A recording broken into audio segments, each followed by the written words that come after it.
Hi, I'm Lars and this is my land. In my land, I get to do pretty much whatever I want. And today I'm going to react to A Hard Day's Night and you're going to watch me because it's my land. I have seen A Hard Day's Night before, but actually some people were asking for my reaction to A Hard Day's Night, which still just blows my mind that people want things, but whatever. But I haven't really watched it and paid attention to it in a way that I might react to it, so maybe it will be any good. And if this sucks, then nobody will see it, so it doesn't matter. All right, let's go to Annoying Memos Land. Welcome to Annoying Memos Land. Beep, beep, beep, beep, beep, beep, beep. I know it's been a minute since I've uploaded. It's because things have been not good. I've been working on a video essay series on the TV show Lost for a super long time, and if you want to hear more about how awful that... If you want to hear more about what happened with the Lost project, just stick around to the very end. And if you want to hear more about Beatles books updates, then stick around to the end. Before we watch A Hard Day's Night, I just wanted to let you know that, well, the TV tilts in one odd direction, but it doesn't really matter for this video. I have the driest eyes in the country, but they're being really good right now. And the loudest chair in the universe. It's gross. And with all that being said, I would absolutely love it if you'd like and subscribe and all that jazz. Now let's go back to my land. So I am refilming this actually because I screwed up the first time and didn't get the movie's audio in there. So it would have been awful to watch for you guys. So I decided that I'm going to refilm. But when I was filming the first time, I joked because I was looking something up finally. And I was like, okay, finally I'll look it up. I'll do my due diligence. And wow, I took it to an extreme again this morning. So I have a lot of things to say. A Hard Day's Night was the Beatles' first movie. It was directed by Richard Lester, also known as Dick Lester. It was produced by Walter Shinson and written by Alan Owen. They chose Alan Owen because they were familiar with his play No Trams for Lime Street. I think it was No Trams to Lime Street. Yeah. And because of his knowledge of Liverpudlian dialogue. He spent a few days with them and kind of cataloged what it was like to be them, and he wrote the film. So it is about the 36 hours leading up to the Beatles performance on a live national TV program. The cast is great. Wilfrid Bramble plays John McCartney, Norm Rossington plays Norm, their manager, and John Junkin plays Shake, the road manager, and Victor Spinetti plays the TV program director. This movie was actually incredibly successful. It has a 98% on Rotten Tomatoes, a 96 out of 100 on Metacritic, and Roger Ebert actually said that it was Jesus. What did he say? Roger Ebert described the film as one of the great life-affirming landmarks of movies, and he added it to his list of the great movies. Time magazine called it one of the smoothest, freshest, funniest films ever made for the purposes of exploitation. Dick Lester had a really interesting quote about the movie. Anarchy is too strong of a word, but the quality of confidence that these boys exuded. Confidence that they could dress as they liked, speak as they liked, talk to the Queen as they liked, talk to the people on the train who fought the war for them as they liked. Everything was still based on privilege. Privilege by schooling, privilege by birth, privilege by accent, privilege by speech. The Beatles were the first people to attack this. They said, if you want something, do it. You can do it. Forget all this talk about talent or ability or money or speech. Just do it. So in many ways, this movie was a cultural reset. There is a controversy regarding this movie. It's stupid, but it is a controversy, and it is regarding how the movie was named. Originally, the movie was going to be called The Beatles, and then it was going to be called Beatlemania, but they decided to name it A Hard Day's Night after something that Ringo said after a concert where he was saying, it's been a hard day. It's night because it was nighttime. Well, this was kind of disputed. John said in the 1980 Playboy interview that he had originally written it in his own right, but they had taken it because it was a Ringoism. No, one of those malapropisms, a Ringoism, where he said it not to be funny, just said it. So Dick Lester said, we're going to use that as the title. Paul said in the Beatles anthology, Ringo would do these little malapropisms. He would say things slightly wrong like people do, but his were always wonderful, very lyrical. They were sort of magic, even though he was just getting it wrong. Damn. And he said after a concert, phew, it's been a hard day's night. And producer Walter Shinson said that Lennon had described to him some of Starr's funnier gaffes, including A Hard Day's Night, whereupon Shinson immediately decided that this was going to be the title of the film. So it could be any of those things. That's the controversy. I've always been impressed at how George recovered from that fall very quickly. I do wonder about more creative things that they did to escape people, because I know that when Paul lived with Jane's family, he would escape out the back roof, climb down the eaves and take it this way and then go around a different direction to leave. I know that. So I would wonder what other kind of things they would do just to get around people. Hey, pardon me for asking, but who's that little old man? What little old man? That little old man. Hey, by the way. Who's that little old man? Oh, is he? One of the Hardy Krishnas or something. Clean though. There you go. My unhealthy obsession with the Get Back era comes in clutch again. Stupid. Stupid. He's very clean. Well, if he's your grandfather, who knows? Ringo just really embraced the being bad at acting thing, which I really love. The Beatles joked a lot about it in interviews that they were bad actors, but I think they did a great job. I think, considering that they never acted before, it's not bad at all. Oh, that's all right then. Clean Like, though, isn't he? permission. The clean though thing was actually a joke because Wilford Bramble played a dirty old man on a sitcom. So he was already really well known to be this dirty old guy, but now he's a clean old guy. The funny thing is that you think the George being hungry thing is like a bit, right? But George actually called Yoko a bitch because she ate some of his biscuits. He's a growing boy. And we'll have that thing off as well, thank you. But an elementary knowledge of the Railway Act would tell you that I'm perfectly within my... Paul is so close to him. Look how mad George is at the audacity of someone having them turn off rock and roll. Patty Boyd. Patty Boyd. Patty Boyd. What's the matter with you then? It's his grandfather. I can tell he doesn't like me. It's because I'm little. Now, you've He got hates an group inferiority unity. complex. I bet you can't guess what I was in for. Disgusting, man. And I think my own grandson would have let me put me... He gives me major Pet Lizard vibes during this, and I don't know. Easily swayed. Paul McSofty. Absolutely no hate to Ringo's dance moves here because I get with it. As long as you are happy, I'm an awful dancer. I will definitely... No hate at all. Wait. How awesome is Revolver? Oh my god. How have I not... Don't you agree? Okay. That's it. So there's this thing where people say that Brian Epstein was in this, and he wasn't. If you watch the movie, you can't find him. But I think people think this is him, for some reason, because I think this is the closest one to resembling Brian, but it's not him. 180 pounds? I looked that up, by the way, and 180 pounds in 2022 dollars is about $3,000. Honestly, my mind boggles at the very idea. A grown man and you haven't shaved with a safety razor. It's not my fault. I come from a long line of electricians. Well, you're not practicing on me. I feel like I would be very scared for George Harrison to discover any of my faults because he is sassy. And I wouldn't want him to know if I didn't know how to shave or if I didn't know how to do something. All of these answers are put in every single, greatest Beatles interview answers. And I kind of wonder, do these people think that these are real?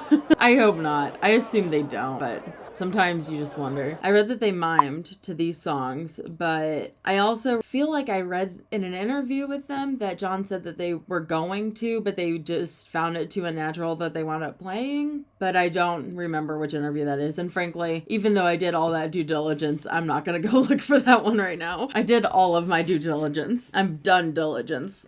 Shut up. Stop talking right now. I love this man so much. I love his mental breakdown.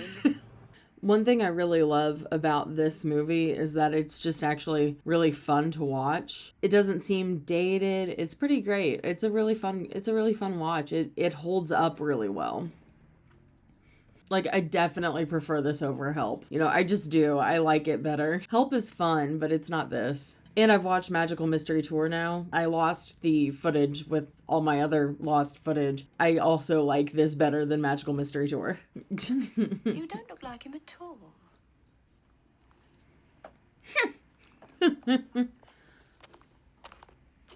She looks more like him than I do.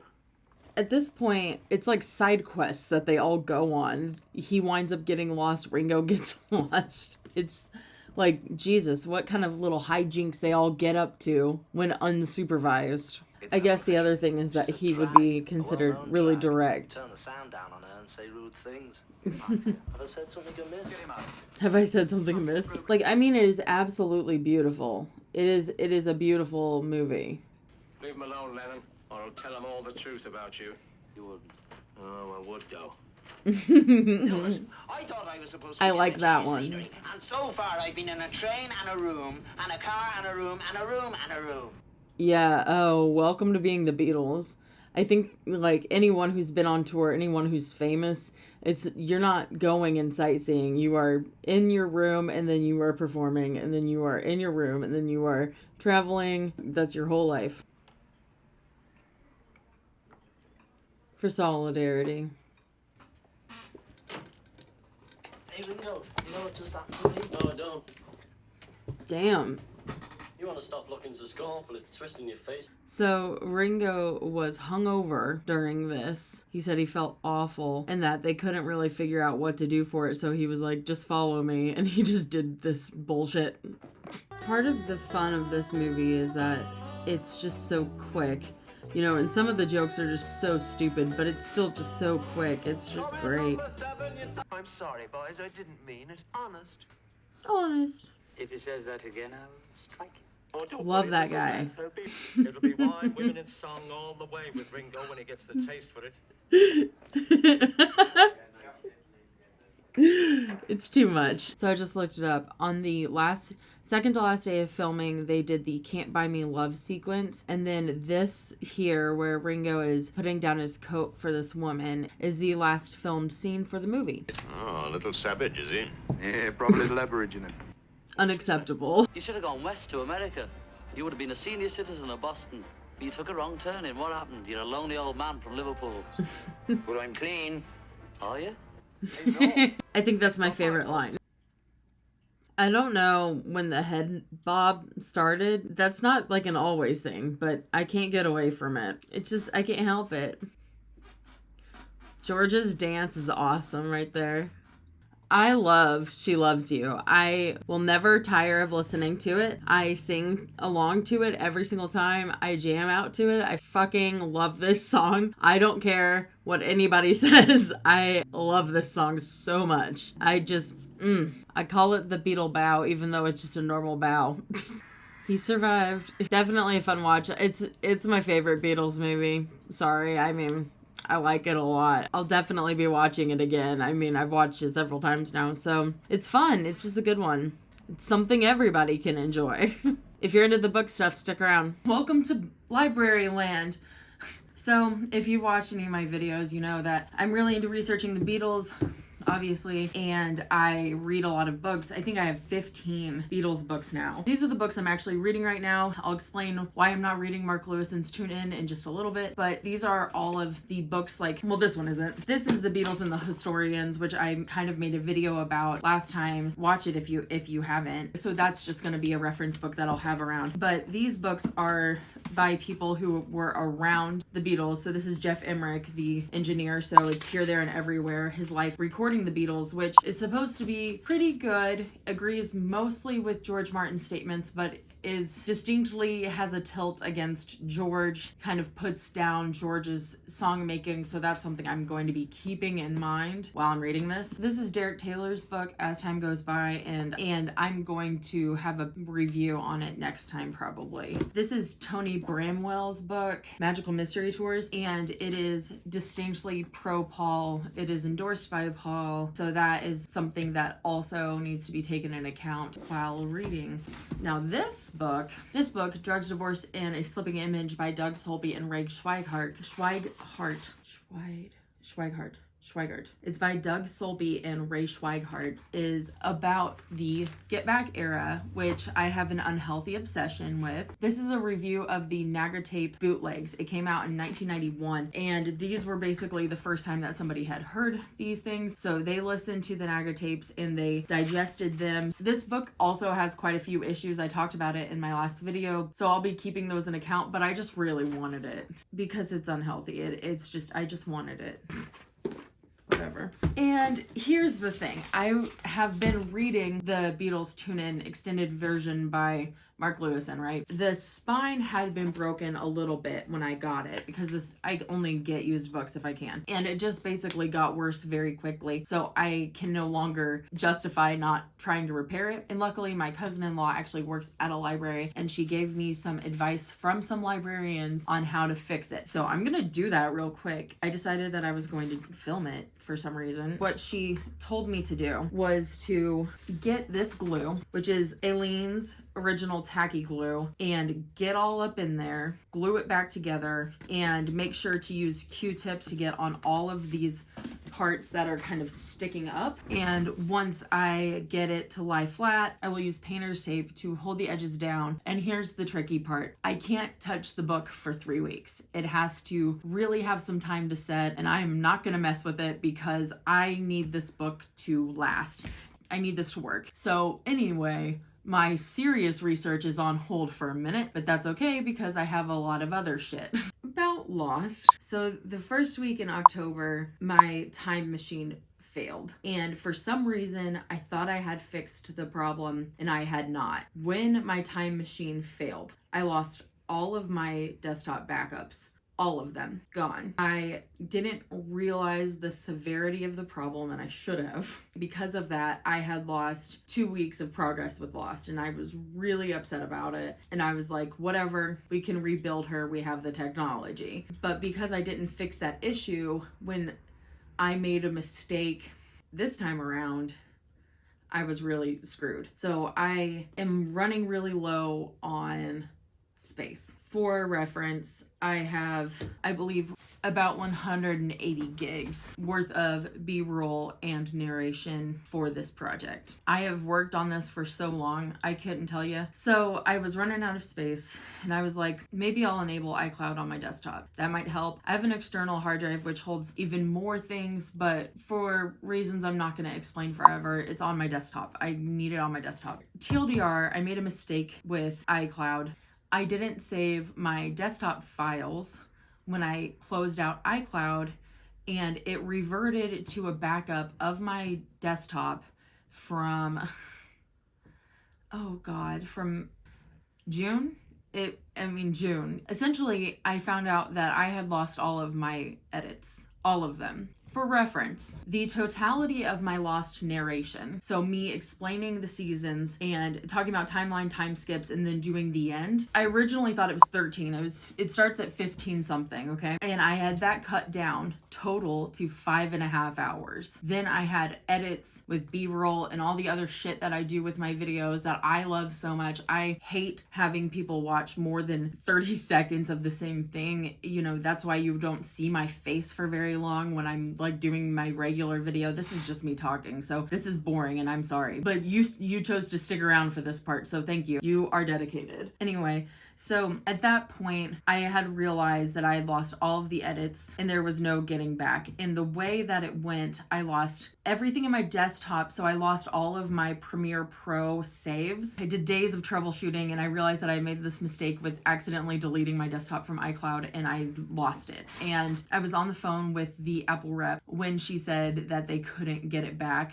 I just sobbed. Like, I was just like, okay, dramatic much? You know what? Actually, no, I don't think that that was dramatic. I've been working on this thing like it's a part-time job for almost a year. Like, I started this whole thing in January and it goes on the back burner quite a bit. It will stay on the back burner for a month. I won't even touch it because when I start working on it, it takes a lot of concentration and I can't do it unless if I have like the proper, with all the other projects that I have going, it just requires time. I have really high standards for it, so it stays on the back burner a lot, and I'm okay with it taking a long time. I'm okay with just continuing to talk about it because it is my baby, you know. I'm okay with that. It will take a long time now, and that's okay. I'm a faster editor, I'm a better editor than I've ever been, and that's because of these Beatles videos, and I am so grateful for them. And honestly, the Under the Banner video was really good too. You guys should go watch it. Oh my fucking god, that was definitely my best video and nobody watches it. Going away, shutting up, sorry. Just that realization was really hard. And then that was right around the time I got really sick, and this was like full 2.5 weeks of being basically like debilitated sick. It's just been like anyway, you know, it's been a nightmare and it's okay. I'm okay with starting over. Maybe I will like it better. It's just it's frustrating. Woo. Here's the thing that's upsetting is that if I didn't have such high standards with like my B-roll, I could have put the series out entirely. At least 2 out of 4 of the videos were completely ready to go up. And that's what sucks. Anyway, thanks for visiting my land. I am so happy that you came and stayed in Concord. By the way, I got up to like 503 subscribers and now I've got 499. So sub? Ew, I hate saying that. Ew, God. But I would absolutely love it if you'd like and subscribe and all that jazz. Thank you so much for visiting my land. And y'all come back now, you hear? Bye. My sweet Lord. My Lord. My Lord. But it takes so long, my Lord. My sweet Lord.